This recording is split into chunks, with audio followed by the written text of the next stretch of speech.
రాష్ట్ర ముఖ్యమంత్రి నారా చంద్రబాబు నాయుడు ఆదేశాలు నగరపాలక సంస్థ ప్రత్యేక అధికారైన జిల్లా కలెక్టర్ సూచనల మేరకు కాకినాడ నగరాన్ని పరిశుభ్రంగా స్వచ్ఛంగా తీర్చిదిద్దేందుకు నగరపాలక సంస్థ ఆధ్వర్యంలో ఆపరేషన్ క్లీన్ స్వీప్ కార్యక్రమాన్ని విస్తృతంగా నిర్వహిస్తున్నట్లు నగరపాలక సంస్థ కమిషనర్ ఎన్వి సత్యనారాయణ తెలిపారు. శనివారం ఉదయం కాకినాడ నగరంలోని శానిటేషన్ 3వ సర్కిల్ పరిధిలోని బాలాజీ చెరువు సెంటర్ వద్ద నిర్వహించిన ఆపరేషన్ క్లీన్ స్వీప్ కార్యక్రమంలో కమిషనర్ పాల్గొని పారిశుద్ధ్య పనులను పరిశీలించారు. ఈ సందర్భంగా ఆయన మాట్లాడుతూ నగరాన్ని స్వచ్ఛ కాకినాడగా తీర్చిదిద్దేందుకు ప్రత్యేక కార్యాచరణతో ముందుకు సాగుతున్నామని చెప్పారు. నగరంలోని ప్రధాన డ్రైనేజీల్లో ఇప్పటికే పెద్ద ఎత్తున సిల్ట్ తొలగింపు పనులు చేపట్టినట్లు ఆయన వెల్లడించారు.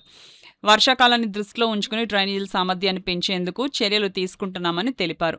అయితే డ్రైనేజీల్లో ప్రజలు చెత్త వేయడం వల్ల నీటి ప్రవాహానికి ఆటంకం ఏర్పడి భారీ వర్షాల సమయంలో నగరంలోని పలు ప్రాంతాలు ముంపుకు గురయ్యే ప్రమాదం ఉందని హెచ్చరించారు. అందువల్ల ప్రతి పౌరుడు ఇంటి వద్దనే తడి చెత్త, పొడి చెత్తను వేరువేరుగా సేకరించి పారిశుద్ధ్య కార్మికులకు అందించాలని సూచించారు. పరిశుభ్రత, వ్యర్థాల నిర్వహణ, డ్రైనేజీల నిర్వహణ అంశాలపై ప్రజల్లో అవగాహన కల్పించేందుకు ఆపరేషన్ క్లీన్ స్వీప్ కార్యక్రమాన్ని అన్ని సర్కిళ్లలో కొనసాగిస్తున్నట్లు అధికారులు తెలిపారు. ఈ కార్యక్రమంలో health officer doctor Prithvi Charan, sanitation supervisor Naidu, కూటమి నాయకులు, కార్పొరేషన్ అధికారులు, సచివాలయ సిబ్బంది తదితరులు పాల్గొన్నారు. దీని యొక్క ముఖ్య ఉద్దేశం ఏమిటంటే మనకి ఈరోజు డ్రైన్స్ క్లీన్ చేయటము, అదేవిధంగా ఇతర గార్బేజ్ క్లీన్ చేయడం మనం ముఖ్య అది పనిచేస్తున్నాము. మన సిబ్బందికి అంత ఇన్స్ట్రక్షన్స్ ఏంటంటే స్ట్రిక్ట్గా నాయకులకి దగ్గరికి ఎందుకు రప్పించినామంటే ఏదైతే మనం పనిచేస్తున్నామో మీ వార్డులో పనిచేస్తున్న దగ్గర మీరే దగ్గర ఉండి ఈ క్లీన్ స్వీప్ చేయించండి. క్లీన్ స్వీప్ చేయించే వర్షాకాలం వస్తున్న సమయంలో ఈ డ్రైన్లో వాటర్ ఈ స్వీప్ చేసేయడం వల్ల ఈ డ్రైన్లో వాటర్ ఫ్రీగా వెళ్ళిపోతుంది. అదేవిధంగా డ్రైన్ డీసిల్టేషన్ చేస్తున్నాము.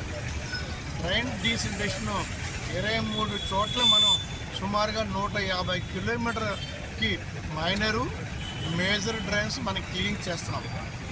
చేస్తున్న సమయంలో ఆల్రెడీ 18 వరకు స్టార్ట్ అయిపోయినాయి. అవి ఈ నెలాఖరికి పూర్తి అయిపోతున్నాయి. ఇంకా 5 వరకు స్టార్ట్ చేస్తుంది. ఈ 5 వరకు కూడా మన 5వ తేదీకి మొత్తం కంప్లీట్ చేసేస్తాం.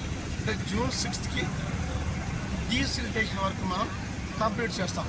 దానివల్ల రేపు వచ్చే రైనీ సీజన్లో లేకపోతే మాన్సూన్స్కి ఆల్ డ్రైన్స్ క్లీన్ అవుతుంటాయి.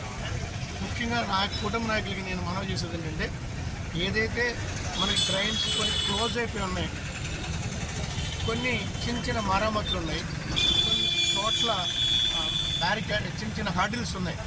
హర్డిల్స్ తొలగించడం, అదేవిధంగా ఊడిపోయిన డ్రైన్స్ని మనం క్లీన్ చేయడం, చిన్న రిపేర్ చేసి ఈ హర్డ్ క్లీనప్.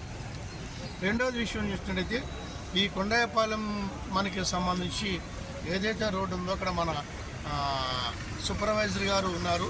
వారి వారి ఆధ్వర్యంలో ఒక 4 రోజులు 3 రోజులు కంటిన్యూగా దాన్ని స్వీప్ చేయడం జరుగుతుంది.